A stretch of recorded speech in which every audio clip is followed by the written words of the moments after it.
औज़ुबिल्लाहि मिनश्शैतानिर्रजीम बिस्मिल्लाहिर्रहमानिर्रहीम अल्लाहुम्मा सल्लि अला मुहम्मदिन नबिय्यिल उम्मी व अला आलिहि वसल्लिम तस्लीमा। हमने कॉन्स्टिट्यूशन ऑफ पाकिस्तान पर डिफरेंट लेक्चर जो है वो अपलोड किए हैं। तो ये लेक्चर सीरीज़ हमारी जारी थी। तो इन दिनों में एक बहुत लंबी चौड़ी डिस्कशन हो रही है। You can say that this topic has become hot potato. हर पाकिस्तानी जो शहरी है वो इसी बहस को लेकर चल रहा है। वो बहस क्या है कि दोस्त मज़ारी ने जो रूलिंग दी थी वो ठीक थी या कासम सूरी ने जो रूलिंग दी थी वो ठीक थी या नहीं। याद रहे, कासम सूरी जो है वो डिप्टी स्पीकर था नेशनल असम्बली का जब उसने रूलिंग दी, और दोस्त मज़ारी जो था वो डिप्टी स्पीकर था जी पंजाब असम्बली का जब उसने रूलिंग दी। तो हम इसको देखते हैं कि आया कि ये ठीक थी या नहीं थी, किस तनाज़र में ये ठीक थी, किस सिस्टम में ये ठीक थी। तो पहले हम इस पर अगर हम कॉन्स्टिट्यूशन के हवाले से बहस कर लेंगे तो फिर ये हमें वाज़ेह और बहुत अच्छे तरीके से समझ आ जाएगी कि डिप्टी स्पीकर ने जो रूलिंग्स दी हैं वो नेशनल असम्बली का हो या प्रोविंशियल असम्बली का, उसके पास वो ताकत थी भी या नहीं। अगर उसने दी है तो किस तनाज़ुर में दी है। तो यहाँ हमने दो आर्टिकल देखेंगे कॉन्स्टिट्यूशन के। हम आर्टिकल 53 एंड आर्टिकल 108। आर्टिकल 108 जो है ये भी स्पीकर एंड डिप्टी स्पीकर के बारे में है, बट ये प्रोविंशियल लेवल पर है। और जो आर्टिकल 53 है वो नेशनल असम्बली के स्पीकर एंड डिप्टी स्पीकर के बारे में है जी। तो हम सबसे पहले देखते हैं आर्टिकल 53 कि ये है क्या, क्या बातें इसमें डिस्कस हुई हैं। सबसे पहले हम देख ले कि स्पीकर कौन होता है। स्पीकर जो है हम बहस करते हैं डेली कि स्पीकर ने ये किया, स्पीकर ने ये किया, स्पीकर को ये नहीं करना चाहिए था, स्पीकर इम्पार्शल होता है, एट्सेट्रा। तो हम समझते हैं, हम देखेंगे कि स्पीकर कौन है, इसके पावर क्या है। और एक बहुत बड़ी टर्म इस्तेमाल की जाती है पॉलिटिकल साइंस में और कॉन्स्टिट्यूशन में, वो है कास्टिंग वोट। उसको भी हम देखेंगे। तो आइए सबसे पहले हम देखते हैं स्पीकर होता कौन है। तो सबसे पहली बात जो आपके ज़हन में ये रहे, स्पीकर जो होता है ये प्रिजाइडिंग ऑफिसर होता है। प्रिजाइडिंग ऑफिसर से मुराद ऐसा ऑफिसर होता है जो अपने हाउस को लेकर चलता है। यानी कि स्पीकर जो है इसने नेशनल असम्बली और प्रोविंशियल असम्बली की तमाम कार्रवाई को लेकर चलना होता है। तो ये प्रिजाइडिंग ऑफिसर होता है, ये प्रोविंशियल लेवल पर हो या नेशनल असम्बली पर। अगर स्पीकर ना हो तो अजलास की कार्रवाई स्टार्ट नहीं होती। स्पीकर मौजूद नहीं है तो फिर डिप्टी स्पीकर है, अगर डिप्टी स्पीकर भी मौजूद नहीं है तो फिर लाहे अमल क्या होता है, ये को आगे चलकर हम इस पर बहस करेंगे जी। तो पहली तो बात आपने जो माइंड में रखनी है वो ये है कि स्पीकर जो है ये प्रिजाइडिंग ऑफिसर होता है। कोई भी हाउस हो, प्रोविंशियल लेवल पर हो वो या नेशनल लेवल पर, ग्रेट रिस्पेक्ट इंजॉय करता है speaker. In Pakistan speaker is impartial person. अब ये बड़ी टर्म जो है वो बोली जाती है, सुनी जाती है, इम्पार्शल। इम्पार्शल का अगर हम उर्दू तर्जमा करें तो ये गैर जानबदार कहलाता है। गैर जानबदार को अगर मैं मज़ीद आसान करने की कोशिश करूं तो पंजाबी में हम ये कह लें कि इनू किसी पार्टी की हार जित नाल कोई फ़र्क नहीं पैंदा। लेकिन ये सिर्फ किताबी बातें हैं।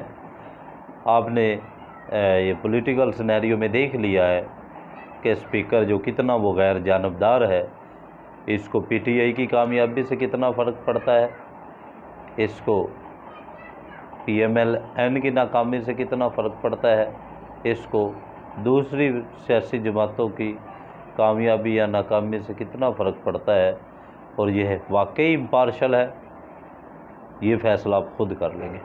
तो जो आइन में लिखा हुआ है वो ये है कि स्पीकर जो है इम्पार्शल है जी, गैर जानबदार। गैर जानबदार कैसे है? पहली तो बात यह है, जब कोई भी मरहला, कोई भी वोटिंग जो हाउस में हो रही होती है, स्पीकर उसमें अपना वोट जो है वो नहीं डाल सकता।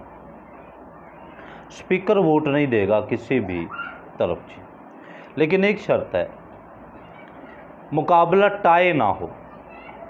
कैसे? कि अगर दोनों तरफ 56 एंड 56 वोट आ गए तो अब मुकाबला टाई हो गया।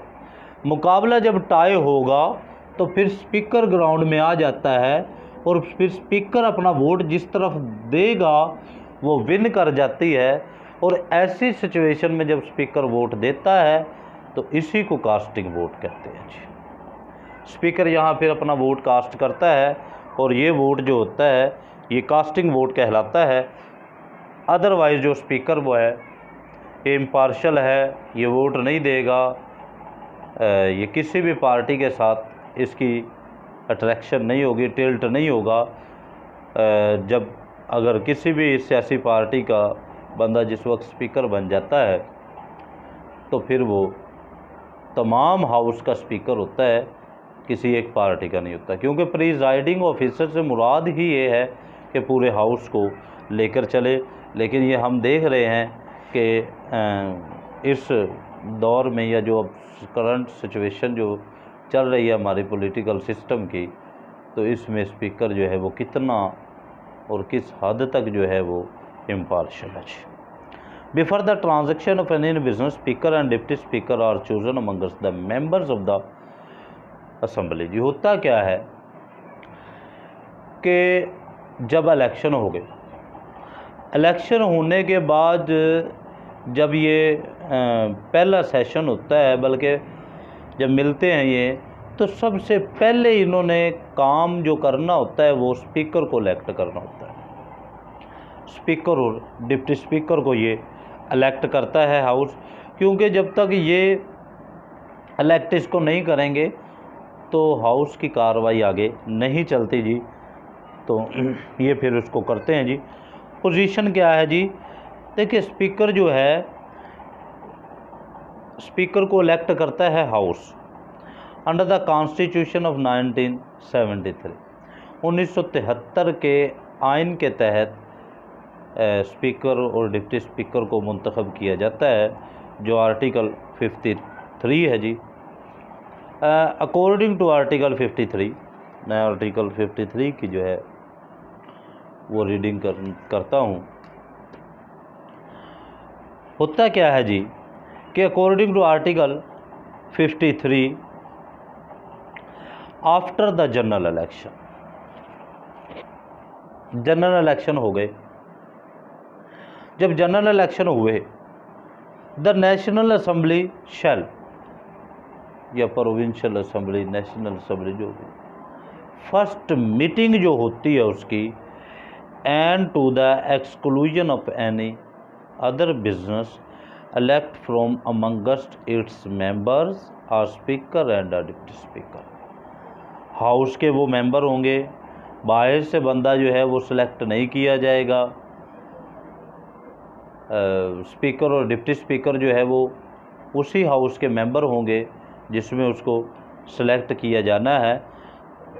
एंड सो ऑफन, इसी तरह office of speaker or deputy speaker becomes vacant, the assembly shall elect another member as speaker or as the case may be deputy speaker। देखिए होता ये है कि अगर स्पीकर वो पाकिस्तान में मौजूद नहीं है तो उसकी जगह डिप्टी स्पीकर काम कर रहे हैं, तो डिप्टी स्पीकर को भी ऐसा कोई प्रॉब्लम बन गया है कि वो नहीं आ सकता, वो सेशन को नहीं चला सकता, या वो प्रिजाइडिंग ऑफिसर के तहत एज ए प्रिजाइडिंग ऑफिसर काम नहीं कर सकता, तो फिर होगा क्या कि मेंबर जो होंगे सेम हाउस के, वो उसी हाउस से एक बंदा जो है एज ए स्पीकर नॉमिनेट कर लेंगे जो हाउस को लेकर आगे चलेगा जी। ये है जी कि अगर स्पीकर हो तो वो काम करता है, स्पीकर ना हो तो फिर डिप्टी स्पीकर करता है। अगर दोनों ही मौजूद नहीं है तो फिर जो है वो हाउस किसी भी एक आदमी को इलेक्ट करके उसको जो है वो काम करने के लिए सौंप देगा उसको फ्रीज़ा जी, तो वो चलेगा जी। 53 का 2 है जी, बिफोर एंटरिंग अपॉन ऑफिस, अपने ऑफिस में एंट्री से पहले क्या मुराद जी, मतलब कि अपना काम संभालने से पहले, अपनी जिम्मेदारी संभालने से पहले a member elected as speaker, जिसको स्पीकर इलेक्ट किया गया है, डिप्टी स्पीकर इलेक्ट किया गया है, shall make before the national assembly oath in the form set out in the third schedule.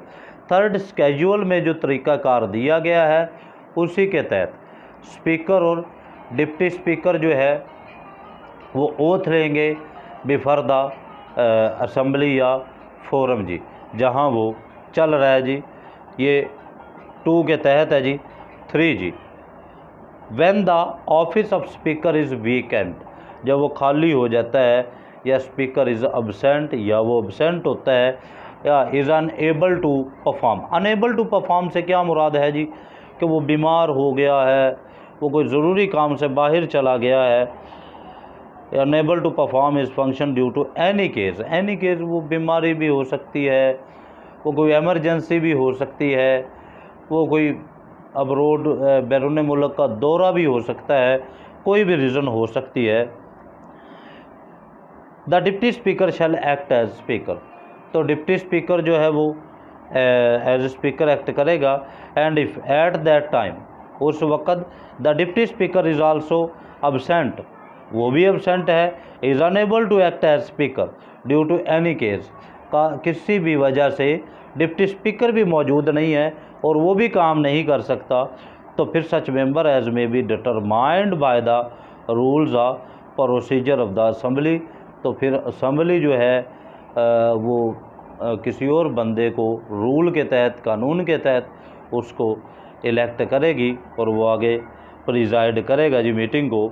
Number 4 जी, द स्पीकर ऑफ द या deputy speaker, speaker या deputy speaker shall not presiding at a meeting of the assembly when a resolution for is removal for office is being considered. देखें, जब speaker या deputy speaker को हटाने के लिए दरख्वास्त आ जाए, उसके ख़िलाफ़ नो कॉन्फिडेंस आ जाए, सॉरी उसके ख़िलाफ़ इम्पीचमेंट या कोई भी ऐसी जो प्रोसीजर जो कानून के तहत है उसके तहत अगर वो स्पीकर या डिप्टी स्पीकर के ख़िलाफ़ दरख्वास्त आ गई है, कार्रवाई हो रही है, तो उन दिनों फिर वो प्रिजाइडिंग ऑफिसर नहीं बन सकता, वह हाउस के मामलात को नहीं चला सकता जी। नंबर सबसेक्शन 5 है इसका जी, speaker may by writing under his hand addressed to the president resign his office. अगर ये जो नेशनल असम्बली का स्पीकर है, इसने अगर अपना इस्तीफ़ा देना है तो ये सदर को इस्तीफ़ा पेश करेगा, तो सदर इसको एक्सेप्ट करेगा जी। तो सब सेक्शन 5 के तहत यह रेजिग्नेशन जो है बाय रिटन देगा और देगा जी अपना सदर को देगा जी। नंबर 6 जी, deputy speaker may by writing under his hand address to the speaker resign his office. देखिए, स्पीकर ने अगर रिज़ाइन देना है तो वो सदर को देगा। अगर डिप्टी स्पीकर चाहता है कि मैं रिज़ाइन दूं, मैं अपने ओहदे से, अपनी ज़िम्मेदारियों से दस्तबरदार हो जाऊं, तो फिर वो डिप्टी स्पीकर को अपना रेजिग्नेशन जो है वो पेश करेगा जी। Sub section 7, the office of speaker और डिप्टी स्पीकर, जो स्पीकर और डिप्टी स्पीकर का ऑफिस होता है, शैल बिकम वैकेंट, वो खाली हो जाएगा। किन शराइत पर, कब वो खाली होगा? नंबर 1, अभी हमने देखा कि अगर रिज़ाइन दे दे, स्पीकर रिज़ाइन देगा, अपना इस्तीफ़ा देगा जी सदर को, डिप्टी जो है वो स्पीकर को देगा। बी जी, cease to be a member of the assembly, या ये असम्बली का मेंबर बनने के लिए नाअहल हो जाए। याद रहे कि जो बंदा स्पीकर बनना चाहता है तो उसकी जो एबिलिटी में चीज़ें हैं वो यही है कि वो मेंबर ऑफ नेशनल असम्बली का या कौमी असम्बली का मेंबर बनने की सलाहियत रखता हो। मींस कि उसकी वो क्वालिटीज़ पूरी हों जो आर्टिकल 63 जो है वो डिस्कस करता है। अगर वो सीज हो गया, वो मेंबर नहीं बन सकता नेशनल असम्बली का, तो तब भी वो हाउस खाली हो जाएगा, ऑफिस खाली हो जाएगा। सी जी, तीसरी बात, he is removed from office by resolution of the assembly, assembly में रेजोल्यूशन पेश कर दी गई है, which not less than 7 days notice has been given, pass by the votes of majority of the total membership of the assembly. तो total membership की जो majority होगी वो उसको पास करेगी जो इसके ख़िलाफ़ रेजोल्यूशन आई हुई है, तो तब भी हाउस ये खाली हो सकता है। ये 3 जो है वजूहात बताई गई हैं जब ये हाउस खाली होगा जी। सब सेक्शन 8 जी, when the national assembly is dissolved, national assembly dissolve हो जाती है, the speaker shall continue in his office, तो स्पीकर अपना काम जारी व सारी रखेगा जी। स्पीकर अपना काम नहीं छोड़ेगा, स्पीकर अपने ओहदे पर वैसे ही बराजमान है जैसे पहले था जी। Till the person elected to fill the office by the next assembly enters upon his office, जब तक नया को बंदा आ नहीं जाता, सिलेक्शन उसकी हो नहीं जाती, वो उससे ओथ ले, वो उसकी जगह उसको बिठा नहीं देता, तब तक जो है वो स्पीकर रहेगा। वो असम्बली के डिसॉल्व होने से वो डिसॉल्व नहीं हो जाएगा, इसलिए जो है कहते हैं कि स्पीकर इज़ ऑलवेज स्पीकर, जो स्पीकर होता है वो हमेशा स्पीकर होता है जी। ठीक है जी। तो प्रिविलेज इसको मिलती हैं, स्पेशल पैकेजेस होते हैं जी। तो ये इसकी कि speaker receive quite a handsome packages इसको मिलते हैं जी। प्रोवाइडेड फ्री अकामोडेशन होती है इसके पास, ट्रांसपोर्ट इसकी फ्री होती है, और बहुत सी दूसरी फैसिलिटीज़ हैं, सहूलियात हैं। अब इसकी हम एक नज़र डाल लेते हैं, पावर्स क्या हैं इसकी, फंक्शंस क्या इसने परफॉर्म करने होते हैं जी। अगर हम डिप्टी स्पीकर या स्पीकर की पावर को देखें तो सबसे पहली बात यह है कि judging the validity of money bill, जब मनी बिल पेश किया जाता है तो ये उसकी जजमेंट जो वैलिडिटी होती है कि आया कि ये मनी बिल ठीक भी है या नहीं, काबिल कबूल भी है या नहीं, तो ये वैलिडिटी को जज जो है वो स्पीकर करता है जी। सबसे पहला जो काम है जी।